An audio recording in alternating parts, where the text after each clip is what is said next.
No veo Mansur, me imagino que todavía no está en Santiago, ¿no? Bueno, te vas a dar mis saludos.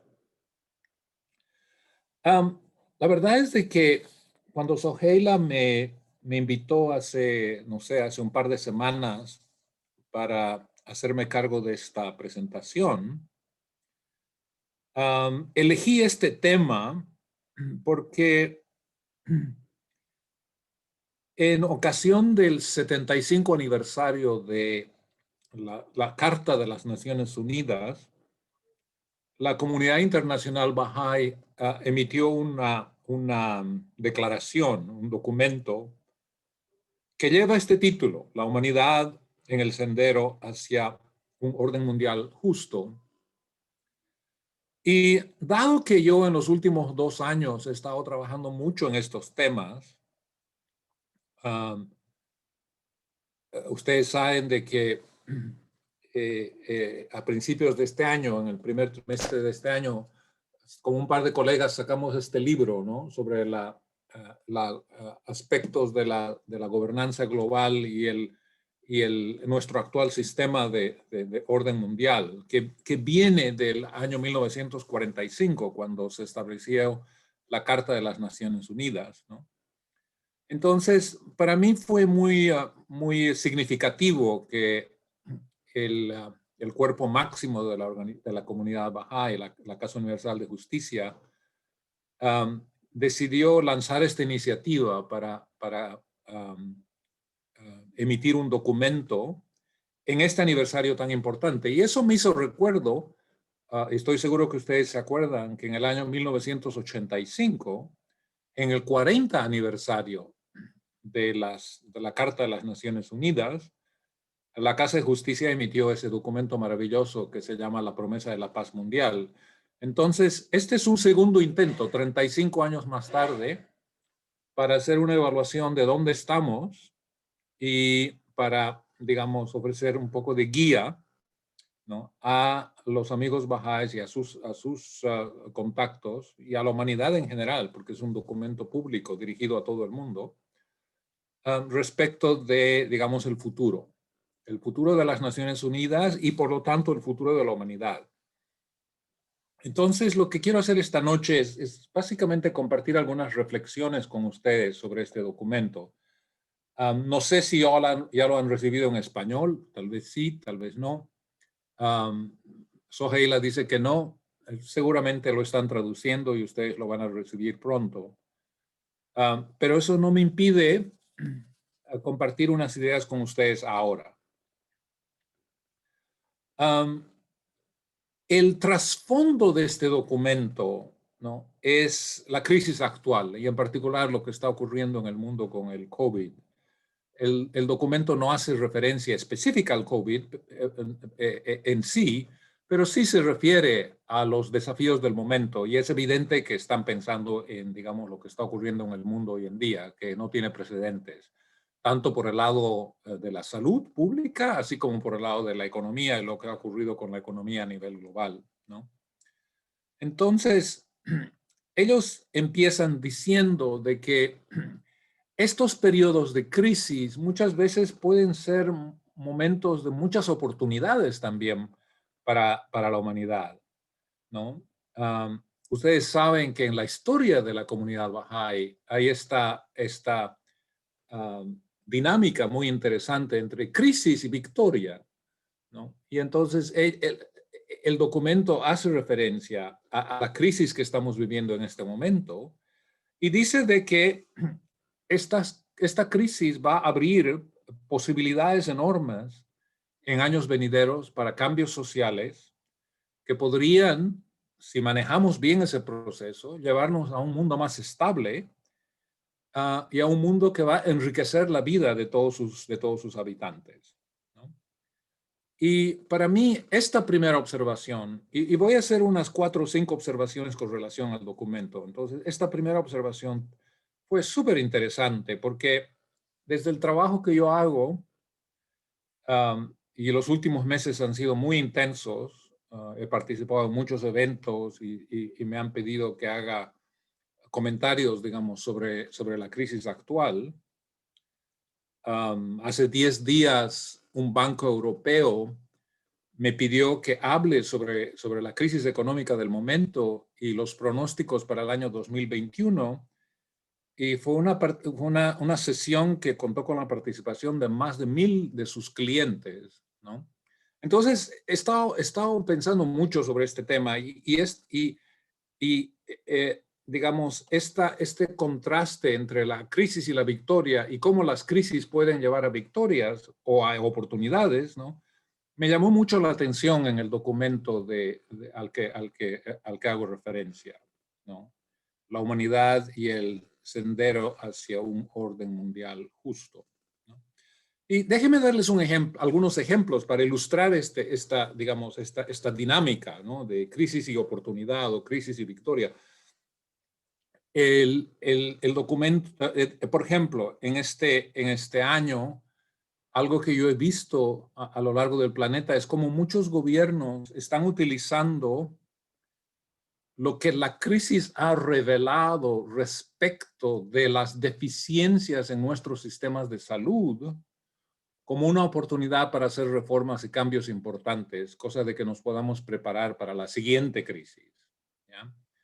Ejemplo, el gobierno español hace unos meses anunció una iniciativa, ha establecido una comisión de expertos para que hagan un análisis exhaustivo del sistema de salud español y hagan una serie de recomendaciones al gobierno para mejorar el sistema de salud y para prepararlo de manera que cuando vuelva a haber una pandemia, que seguro van a ocurrir, el gobierno y la población y el sistema estén mucho mejor preparados de lo que estuvieron este año, ¿no? Para enfrentar esta crisis, ¿no? Entonces, esa es una respuesta a la crisis.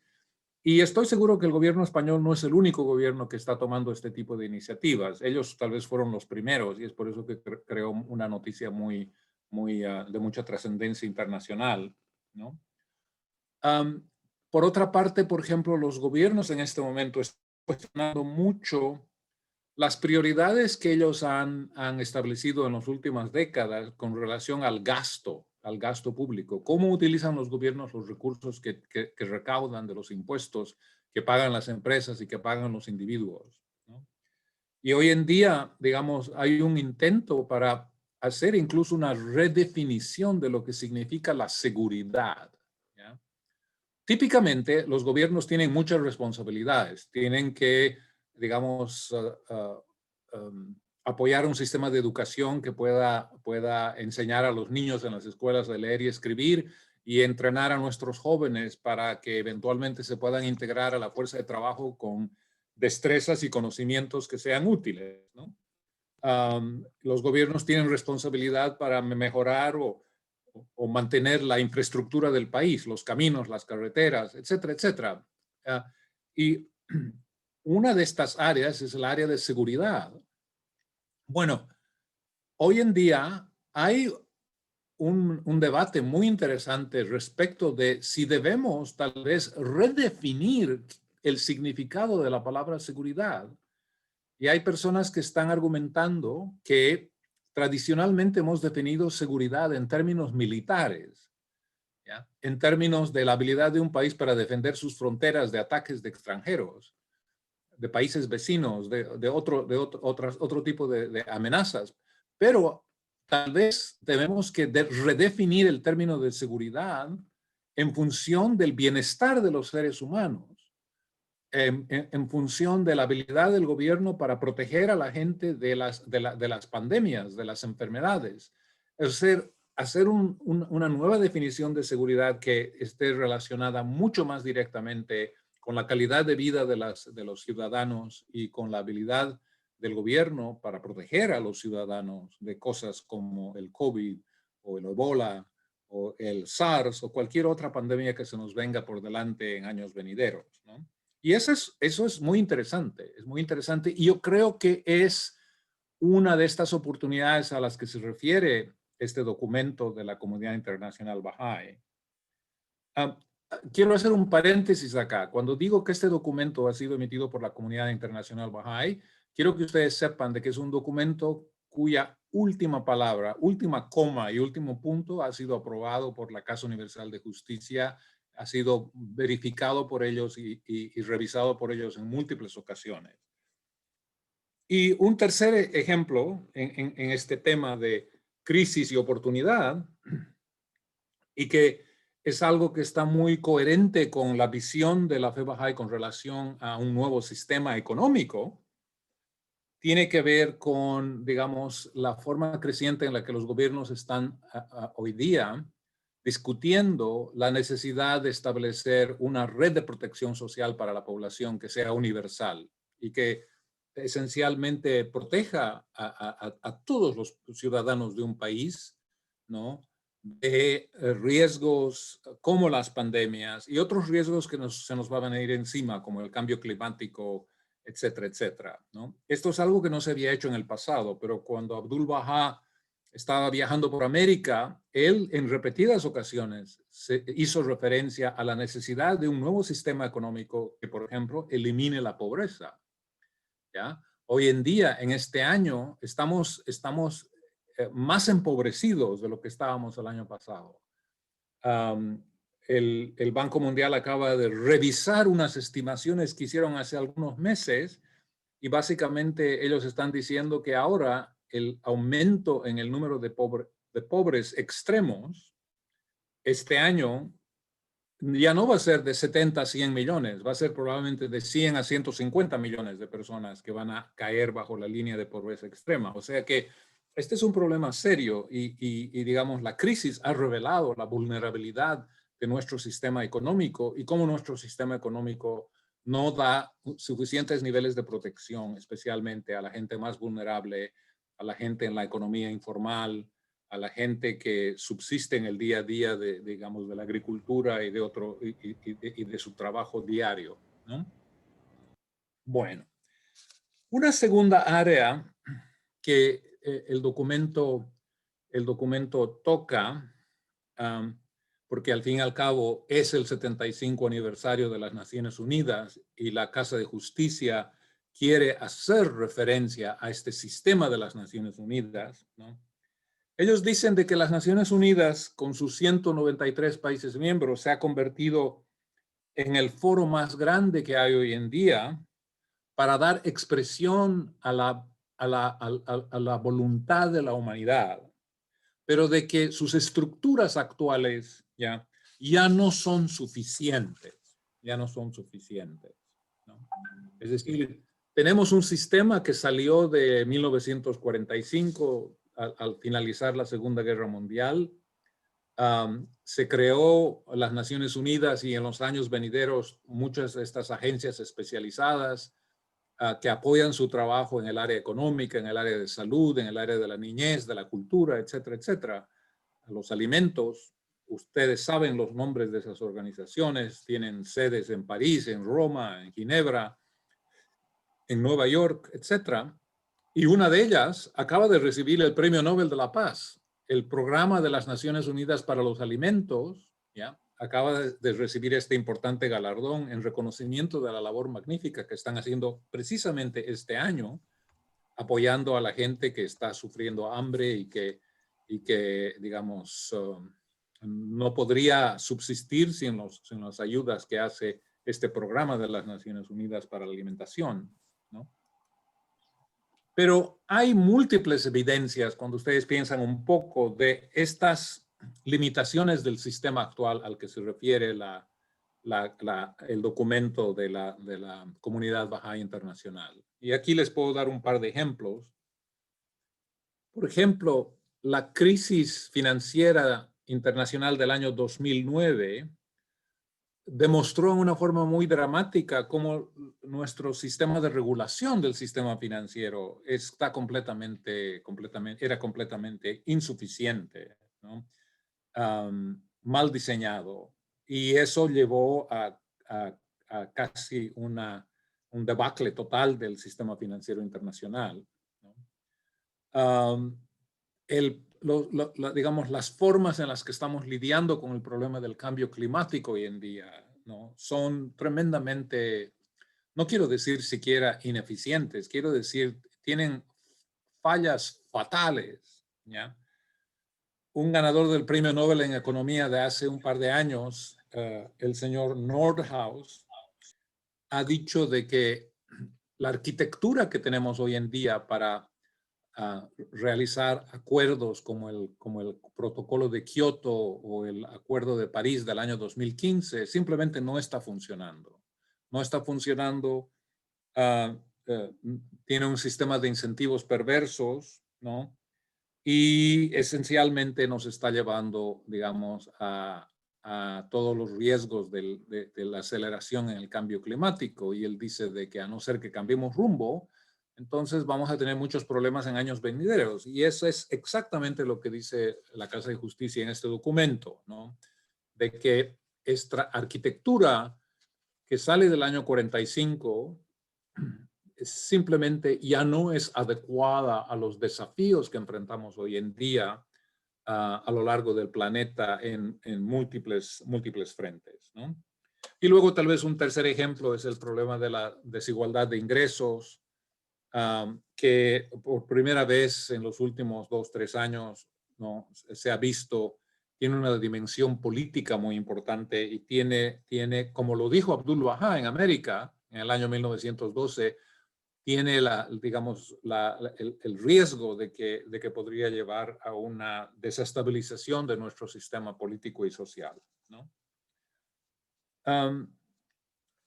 El documento hace referencia, y esto es algo que a mí me dio mucha alegría, porque en el libro al que hice referencia hace un par de minutos, este libro que salió publicado a principios de este año, nosotros, yo y mis dos coautores, Arthur Dahl y Maya Groff, nos referimos específicamente al establecimiento de una asamblea parlamentaria mundial como una especie de órgano adyacente a las Naciones Unidas, ¿no? Y el documento de la Casa de Justicia se refiere específicamente a esta propuesta y ellos dicen que es una forma práctica o sería una forma práctica de fortalecer la legitimidad, ¿no?, de la Organización de las Naciones Unidas, llegado el momento de establecer una conexión más fuerte entre la gente, ¿no?, y este cuerpo importante que son las Naciones Unidas, ¿no? En el libro nosotros tenemos todo un capítulo sobre cómo hacer cómo establecer este órgano dentro de digamos, del sistema legal que existe hoy en día en derecho internacional, ¿no? Y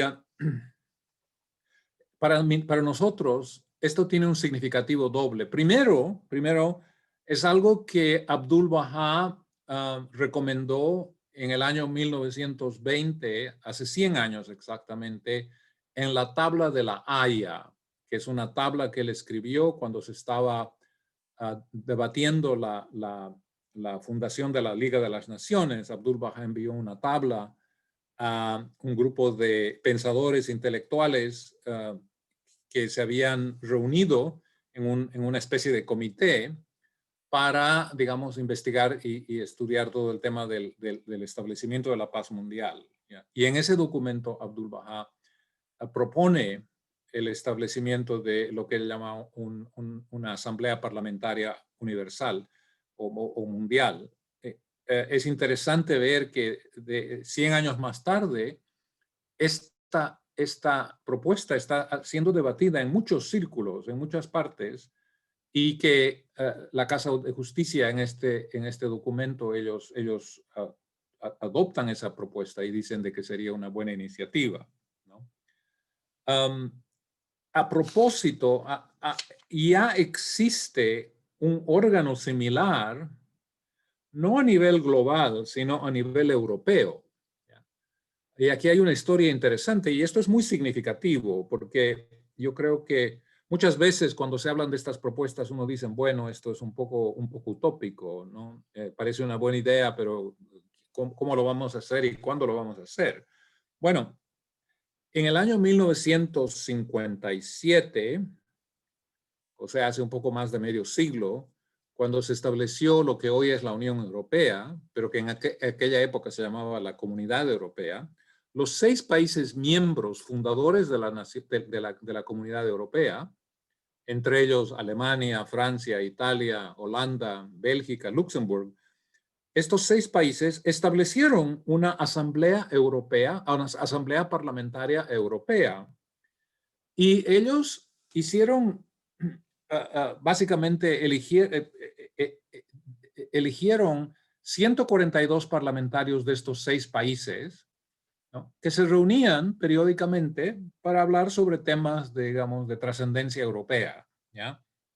Inicialmente era como un cuerpo asesor, ¿no?, de las instituciones de la Comunidad Europea, y esa fue establecida en el año 1958, y como unos 21 años más tarde, en el año 1979, ellos decidieron hacer la elección de sus miembros por voto popular a nivel de los países miembros de la Unión, ¿ya? O sea que ya no iban a ser parlamentarios elegidos de los parlamentos de los países miembros, que fue el modelo inicial, sino ahora se iba a, digamos, establecer un vínculo mucho más estrecho entre los miembros del parlamento y el pueblo, los votantes, digamos, ¿no?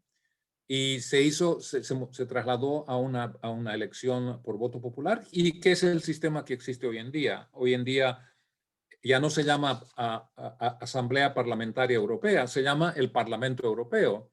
Ya no tiene 142 miembros, tiene 751 miembros. Y ya no son 6 países, son 27 países. Y durante este proceso de las últimas décadas, este Parlamento Europeo ha adquirido una capacidad legislativa muy importante a nivel de la Unión Europea. Ya no es simplemente un club de debate, ya no es simplemente un órgano asesor, no, tiene, digamos, injerencia y tiene jurisdicción en muchas áreas digamos, de la vida comunitaria, el medio ambiente y, en fin, muchas otras, ¿no? Entonces, ya hay este modelo, existe a nivel de 27 países, y lo que la Casa de Justicia está proponiendo es de que la consideración de la existencia de un sistema así, una asamblea parlamentaria a nivel mundial, ¿no? Y esto es muy, muy significativo, muy, muy significativo. Y es algo que, digamos, a nosotros nos alegró mucho cuando vimos de que esto es parte de la declaración, ¿no? El documento también dice de que el progreso no es el progreso en general, el progreso social, el progreso de la humanidad, no es alcanzable si es que el desarrollo económico material está divorciado de progresos en el área espiritual y en el área ética, ¿no? Y esta conexión entre la eficiencia del sistema económico por una parte y la ética y la moral por otra parte, ¿no?, es algo que fue demostrado dramáticamente en el año 2008-2009 durante la crisis financiera internacional o global, ¿no? Porque los expertos que han estudiado los orígenes de esa crisis se han dado cuenta de que gran parte digamos, de los factores precipitantes de la crisis tuvieron que ver con, digamos, fracasos de tipo moral y de tipo ético en el sistema bancario, ¿no? Comportamientos poco éticos, estafas, abusos, haciéndose caso omiso de las regulaciones establecidas por los gobiernos. En fin, hubieron toda una serie de fallas, ¿no?, que provocaron la crisis, pero que el trasfondo de ellas, ¿no?, fue la ausencia de valores morales, la ausencia de principios éticos de buen comportamiento, ¿no?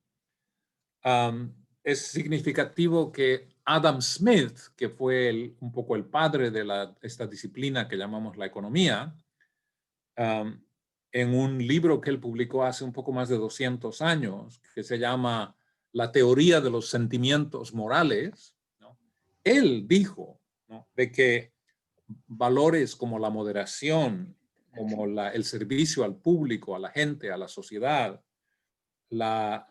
digamos, la veracidad, etcétera. Él hizo una lista de como 5 o 6 atributos personales importantes que los bahá'ís reconocemos como cualidades espirituales. Él dijo que sin la existencia de estos atributos, el funcionamiento de la economía digamos, iba a ser ineficiente, iba a ser substandard, no iba a entregar a la población los beneficios que podría hacerlo de otra manera, ¿no? El documento, y voy a terminar en breves minutos, el documento hace una aseveración que es muy interesante. Quiero mostrarles a ustedes una copia de la Carta de las Naciones Unidas.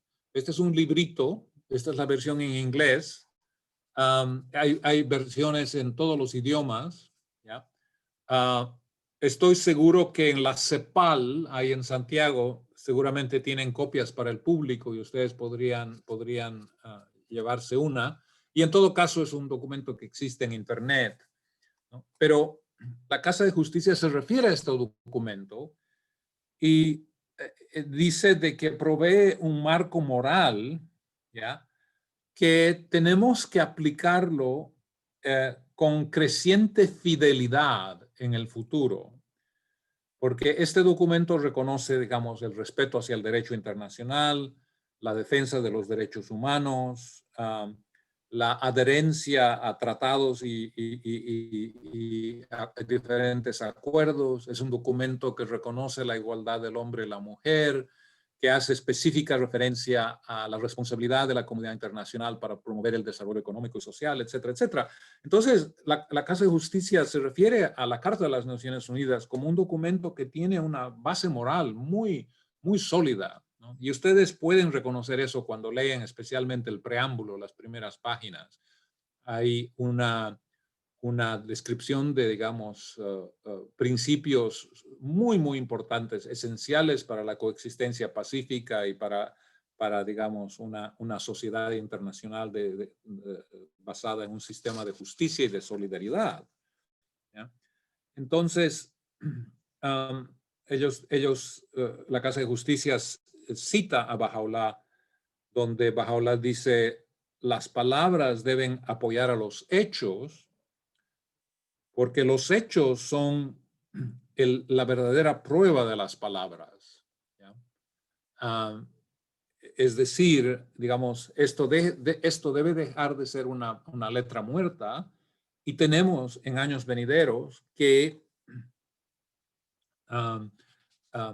hacer que el marco moral que existe dentro de la Carta de las Naciones Unidas sea un marco no teórico, sino práctico, ¿no?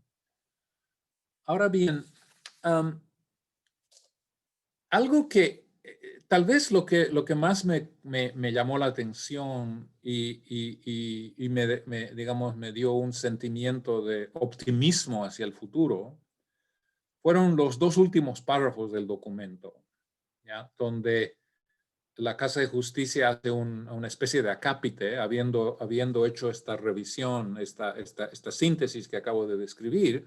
Ellos finalmente han debido pensar, bueno, ¿cómo vamos a terminar este documento? ¿Qué es la lección principal que queremos que los lectores de este documento se lleven consigo, ¿no? Entonces, esta tarde yo hice una traducción un poco a la rápida de esos dos últimos párrafos. No quería hacer una traducción instantánea sobre la marcha ahora, entonces utilicé un poquito de tiempo para hacer una traducción lo mejor posible dentro de mis limitaciones como traductor, ¿no? Y me gustaría terminar esta breve presentación compartiendo con ustedes estos dos párrafos. Los voy a leer lenta y deliberadamente porque hay mucha sabiduría y muchas lecciones que están incorporadas en estos dos párrafos. Ellos dicen, los años que nos lleven al centenario de las Naciones Unidas, es decir, el año 2045, 25 años a partir de este momento, ¿no?, representan un periodo de inmensas oportunidades. La cooperación es posible en una escala inimaginable en edades pasadas, la que abrirá las posibilidades de progreso sin paralelo. Y sin embargo, si no logramos llegar a acuerdos que apoyen niveles más efectivos de cooperación a nivel global, enfrentaremos riesgos mucho más severos, potencialmente catastróficos, que aquellos que nos ha tocado vivir recientemente. Y yo creo que esto es una referencia al COVID-19. El desafío que en este momento enfrenta la comunidad de naciones, entonces, es asegurar que la maquinaria del poder y la política a nivel internacional, el desafío que en este momento enfrenta la comunidad de naciones, entonces, es asegurar que la maquinaria del poder y la política a nivel internacional esté crecientemente dirigida hacia la cooperación y la unidad. En el centenario de las Naciones Unidas, no será tal vez posible que todos los habitantes de nuestra patria común tengan la confianza de que hemos movilizado un proceso realístico para construir el orden mundial que sustente el progreso de los siglos venideros. Esta es la esperanza de la comunidad internacional Bahá'í y la meta hacia la cual trabaja. Hacemos eco de la conmovedora llamada hecha por Bahá'u'lláh a los líderes y árbitros de los asuntos humanos.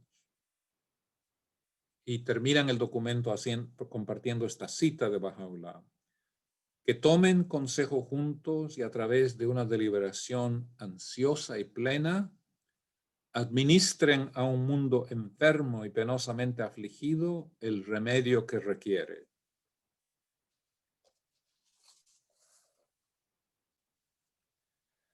Bien, amigos, esos son los pensamientos o las reflexiones que quería compartir con ustedes con relación a este magnífico documento. Mi esperanza es de que van a poder recibir la traducción en español muy pronto y que van a poder compartirla con sus amigos, con sus contactos, y van a poder ustedes a nivel personal hacer un estudio de él también. Soheila, de vuelta a ti. Muchas gracias, Augusto. Muy interesante. Amigos, dejamos ese espacio para consultas, preguntas que tengan. Tenemos algunos minutos. Pueden o levantar la mano, digamos, visualmente, o mandar mensaje por chat. Está abierto el espacio.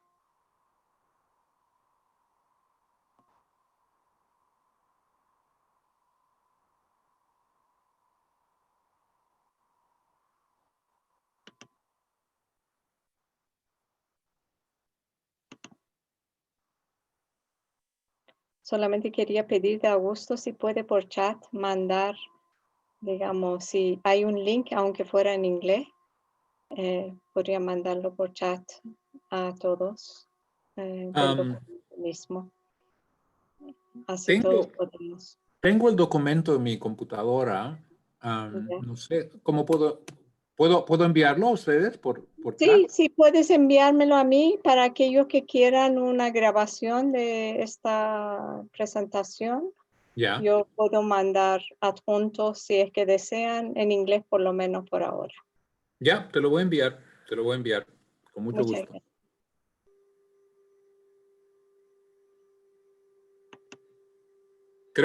Creo que los ha dejado muy pensativos este documento. Están más calladitos que en otras ocasiones. Pero, digamos, este 75 aniversario, este año, el 2020, ha sido obviamente una cosa muy peculiar, ¿no? La Asamblea General de las Naciones Unidas, que era el evento en septiembre en el que se iban a realizar la conmemoración y las celebraciones del 75 aniversario, digamos, no ha tomado lugar en la forma tradicional, ¿no? Con delegaciones que llegan a Nueva York y se reúnen en el edificio de la sede de las Naciones Unidas. Todo ha sido en línea, todo ha sido en forma virtual, ¿no? Pero no quita la importancia, digamos, del evento, ¿no? Y se han hecho múltiples actividades a nivel de, digamos, de Zoom, ¿no? Por ejemplo, el 16 de septiembre a mí me tocó moderar una sesión sobre el futuro, se llamaba el futuro de la gobernanza económica y social después de la pandemia del COVID-19, ¿no? Y fue una sesión que fue moderada por mí con la participación de, digamos, gente muy prominente, incluyendo la expresidenta de Costa Rica, Laura Chinchilla, una parlamentaria portuguesa del Parlamento Europeo y, en fin, otras personalidades. Y algo que me ha dejado muy alentado de todas estas interacciones es básicamente cómo el COVID-19, digamos, ha creado un ambiente muy fértil para ideas y propuestas que literalmente hace un año hubieran sido consideradas un poco utópicas, un poco no realistas, un poco, digamos, tal vez, digamos, muy digamos, idealistas, creo que esa es la palabra, ¿no? Y sin embargo, hoy día, un año después, ¿no? La tolerancia de la gente, digamos, embajadores de las Naciones Unidas, autoridades en países, periodistas importantes, etcétera, etcétera, para considerar propuestas bastante ambiciosas es mucho más grande, porque yo creo que lo que la crisis nos ha demostrado es de que, como dice la declaración de la Casa de Justicia, el sistema actual que tenemos ya no es suficiente. Ya no es suficiente para enfrentar los desafíos que tenemos por delante, ¿ya? Y entonces yo creo que eso, a propósito, aquí es digamos, esta es una cosa tan interesante. Eso lo dijo Shoghi Effendi en el año 1931, o sea, hace 90 años. Él ya estaba hablando en esa época sobre la insuficiencia del sistema de orden mundial que teníamos en ese momento para enfrentar los problemas de esa época, ¿no? Y esa digamos, aseveración, esa declaración de Shoghi Effendi se ha hecho mucho más digamos, acertada en el año 2020 en el contexto de esta crisis global que estamos atravesando, ¿no? Entonces, para mí, esta idea de que estas crisis, no solamente el 2020 con COVID, sino lo que nos viene por delante, van a ser una gran oportunidad, ¿ya? Y para sensibilizar a la gente, a los líderes, a las empresas, ¿no? De que nuestro sistema actual no está funcionando y que tenemos que crear algo mucho más ambicioso y más creativo, más innovador, ¿no? Augusto, Cristian tiene una pregunta y después Desiree. Cristian, adelante.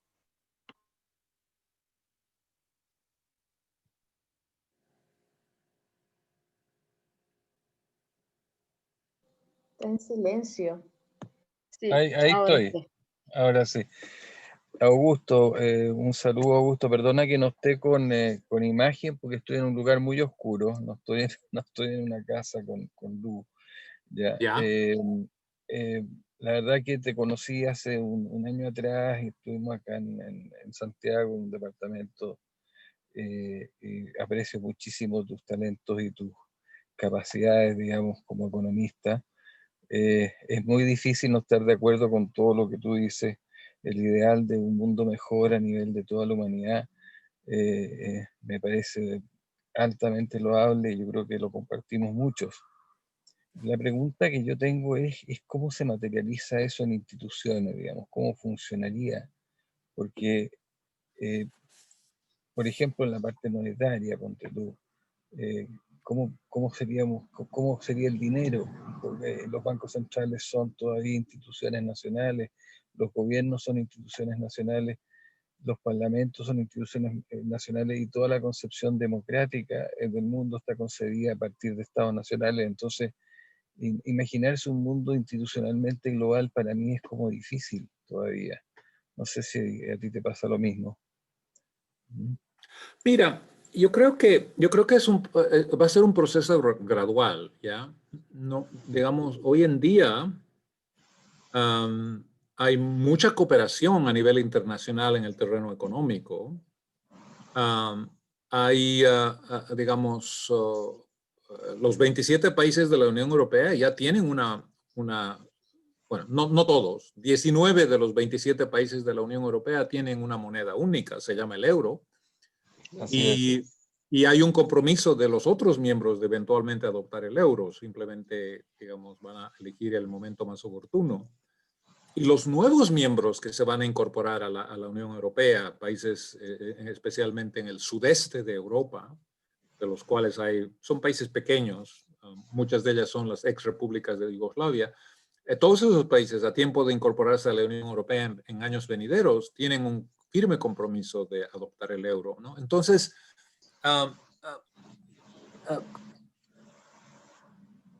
muchas de las mejoras a nuestro sistema económico, yo creo que van a tomar lugar como consecuencia de políticas más inteligentes, políticas que tengan, digamos, una mayor conciencia social y que estén basadas en un mayor sentido de solidaridad. Yo creo que los gobiernos van a, en forma creciente, repensar las prioridades del gasto público, porque necesitamos evidentemente gastar más en educación, en salud, en aquellas cosas que tienen un impacto mucho más directo en el bienestar humano, ¿no?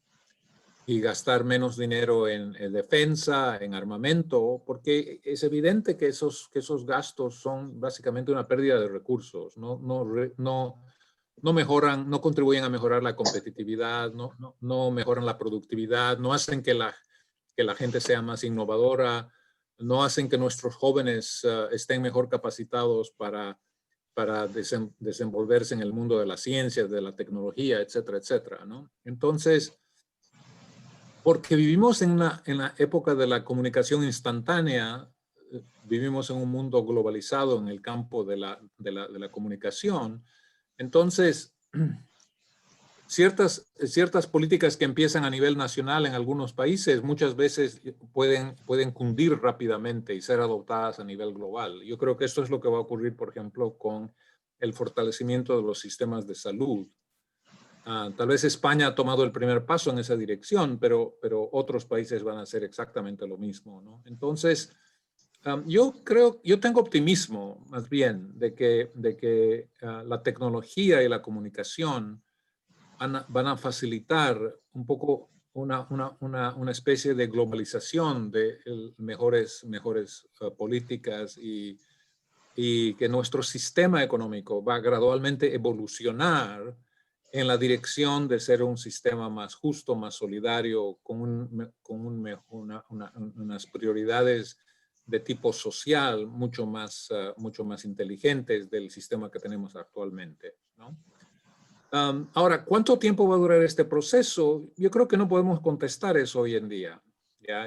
Francamente, yo creo que va a durar muchas décadas, porque digamos, ¿cuál es la meta? La meta tal vez es digamos, como dijo Abdul Baha en una charla que dio en Estados Unidos en el año 1912, la meta es la Nueva Jerusalén, dijo eso.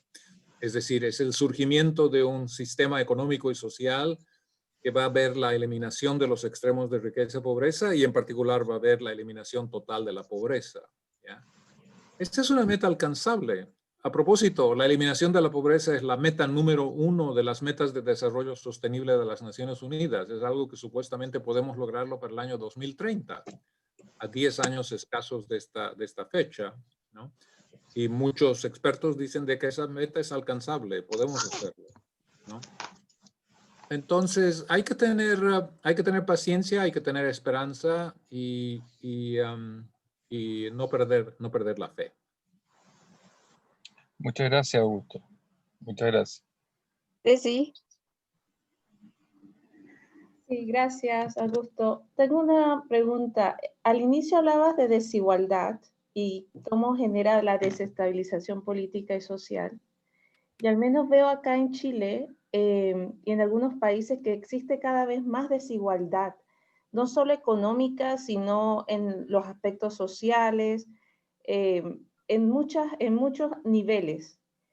Y no sé, pensaba qué podemos hacer nosotros desde las bases, porque al menos pienso que luchar por la desigualdad no es un medio para reducirlo, pero cómo podemos nosotros aportar o cómo estas instituciones o gobiernos pueden también aportar a reducir esa brecha que existe. Ya.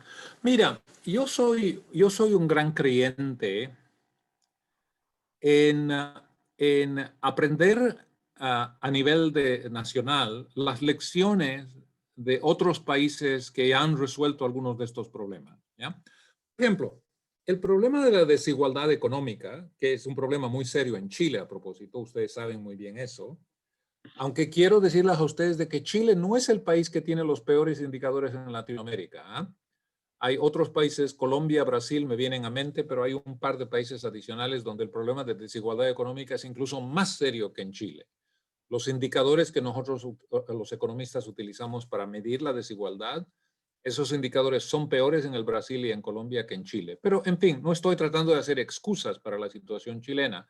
Chile tiene un problema de desigualdad grave, indudablemente, independiente de lo que esté ocurriendo en Colombia, en Brasil o en otros países de la región. ¿Ya? Pero hay países que han logrado atenuar, disminuir, no quiero decir eliminar, porque tampoco es deseable tener una sociedad, deseable y tampoco es alcanzable tener una sociedad donde haya igualdad absoluta. Abdul Baha dijo eso, ¿ya? Dijo, en el momento en el que la gente llega a este mundo con capacidades diferentes, vas a tener siempre algo de desigualdad. No solamente capacidades, también deseos, aspiraciones diferentes. Hay gente que se contenta con poco en el terreno económico porque tiene otras metas en la vida, porque tal vez quieren desarrollar sus talentos musicales, artísticos, y en la sociedad en la que vivimos eso no siempre te da más dinero. ¿Ya? Pero en la fe Bahá'í, digamos, Abdul Baha hablaba sobre reducir los extremos, ¿ya? Reducir los extremos, no eliminar los extremos, sino reducir los extremos. Pero como decía, hay países que han logrado niveles mucho más bajos de desigualdad. Y son sociedades que operan a un alto nivel de eficiencia, tienen muchos niveles enormes de innovación, son sociedades pacíficas, solidarias, donde no hay problemas serios de tipo, digamos, social. No hay sociedad perfecta en el mundo, ¿no? Estamos hablando de grados, digamos, de estabilidad y de, ¿cómo se llama? Perdón, que he perdido la imagen, espera un rato. Ya. Grados digamos, de estabilidad, ¿no? Entonces, yo creo que los países deberían estudiar las experiencias positivas que han tenido aquellos países que han logrado resolver este problema. De todos los países del mundo, la región del planeta que tiene los niveles de desigualdad más bajos del mundo es la Unión Europea. Y dentro de la Unión Europea, los países que tienen los niveles más bajos incluso de desigualdad son los países nórdicos, los países escandinavos, Noruega, Finlandia, Suecia, Dinamarca, Islandia. Esos países, Japón no es parte de Europa, pero Japón también tiene unos indicadores muy buenos de desigualdad, ¿no? Y son países donde los gobiernos han jugado un rol muy activo en implementar políticas que tienen como directo objetivo disminuir la desigualdad. ¿Ya? La desigualdad es un problema que es como una enfermedad, es asequible a medicinas, ¿ya? A tratamiento, ¿ya? Pero requiere un gobierno activo que reconozca el problema, requiere una sociedad democrática madura donde los votantes van a votar por gobiernos que prometen cosas que se pueden cumplir, ¿ya? Lamentablemente en Latinoamérica muchas veces nosotros votamos por demagogos, ¿ya? Como nosotros mismos, la población, no tenemos niveles de educación muy buenos, ¿no? Entonces esa falta de educación eventualmente se ve plasmada y reflejada en elecciones malas que hacemos, ¿no? Y que terminan poniendo a demagogos o incompetentes en el poder, ¿ya? Entonces es como una especie de simbiosis, ¿no? En cambio, cuando los gobiernos, como resultado de buenas políticas, han logrado educar a su población, ¿ya? La población alcanza un cierto grado de madurez política y acaban eligiendo a líderes, ¿ya?, que reflejan los valores de la sociedad, estos valores de solidaridad, de madurez, de honestidad, de ahorro, de trabajo, etcétera, etcétera, ¿no? Entonces, estos problemas son asequibles a solución, pero hay que trabajar, ¿ya? Ahora, con relación a qué cosas específicas se pueden hacer para resolver el problema de la desigualdad, bueno, hay muchas cosas. Por ejemplo, en los países de Europa, el seguro médico es universal. ¿Ya? La gente tiene, digamos, acceso al sistema de salud como una especie de derecho, por así decirlo, ¿ya? Uno no tiene que, digamos, pagar directamente por los servicios de salud. Los servicios de salud son una responsabilidad del gobierno que ellos la financian a través del sistema tributario.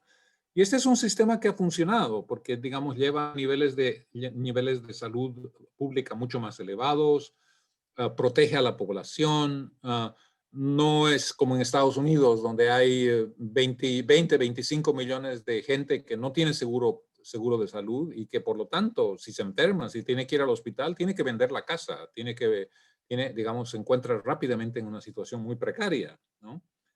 Entonces, no debemos ver a la desigualdad como una especie de maldición divina, no. La desigualdad es un problema económico que se puede resolver y hay países que lo han resuelto. Gracias. Muchas gracias. Amigos, son las 9:05. Para aquellos que tengan otro panorama y querían